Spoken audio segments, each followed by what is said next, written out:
पाकिस्तान को polio free बनाने का मिशन आसान हरगिज नहीं।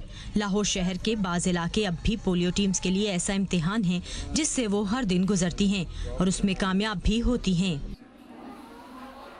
अंदरून में काम बहुत टफ है, वो इसलिए क्योंकि यहाँ पर सारे मल्टीपल हाउसेस हैं, ऊपर जाना पड़ता है और नीचे बेल का भी कोई सिस्टम नहीं है और यहाँ पे किराएदार आते रहते हैं और महीने बाद बदलते रहते हैं। बाज़ लोग तो बहुत अच्छी तरीके से बात करते हैं और बाज़ लोग बहुत मतलब कि बिहेवियर उनका खराब होता है, कूद के पड़ जाने वाला बहुत खराब होता है कि रोज़ आ जाते हैं मुँह उठा के तुम लोगों ने क्या पोलियो कैंपेन शुरू की है। लाहौर में टोटल 10 टाउन्स हैं हमारे और इसमें टोटल हमारी 4400 अप्रॉक्सीमेटली जो टीम्स हैं वो काम कर रही होती हैं फील्ड में। वर्ल्ड हेल्थ ऑर्गेनाइजेशन, यूनिसेफ, दूसरी ऑर्गेनाइजेशंस और हेल्थ डिपार्टमेंट एक डिटर्मिनेशन के साथ मुसलसल काम कर रहे हैं हम लोग।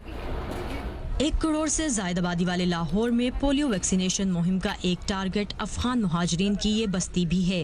जुबान के फासले रुकावट ना बने इसलिए टारगेट आबादी में से ही एक शख्स मोबिलाइजर के तौर पर पोलियो टीम्स के साथ काम करता है। पोलियो खतरे वाचो ठीक था। जब हम क्वेटे में रहते थे उधर नहीं पिलवाते थे, उधर कहता था इसमें खतरा है, बच्चे को नुकसान करेगा। कई किस्म की बातें होता था कि इसके नस्ल पे फर्क आएगा, इसके और नुकसान करेगा इसको। हमें तो नहीं पता था, हमारे बड़ों ने कहा कर। जो शहर में रहते हैं उसको पता है कि यह सही है। अक़वाम मुत्तहिदा के इदारा बराए हेल्थ सर्विसेज का कहना है कि लाहौर के मुख्तलिफ इलाकों के पानी में पोलियो वायरस के ज़्यादातर मुस्बत आने वाले माहौलियाती नमूनों में अफगान वायरस की तस्दीक हुई है।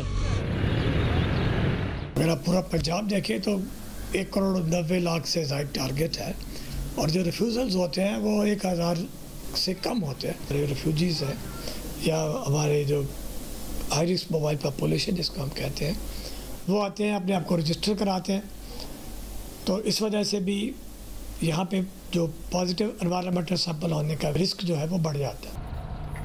महकमा सेहत और दीगर आलमी इदारों का कहना है कि पाकिस्तान और अफगानिस्तान से पोलियो का वायरस ख़त्म करने के लिए दोनों मुल्कों को पोलियो के खात्मे में ताउन करने की ज़रूरत है।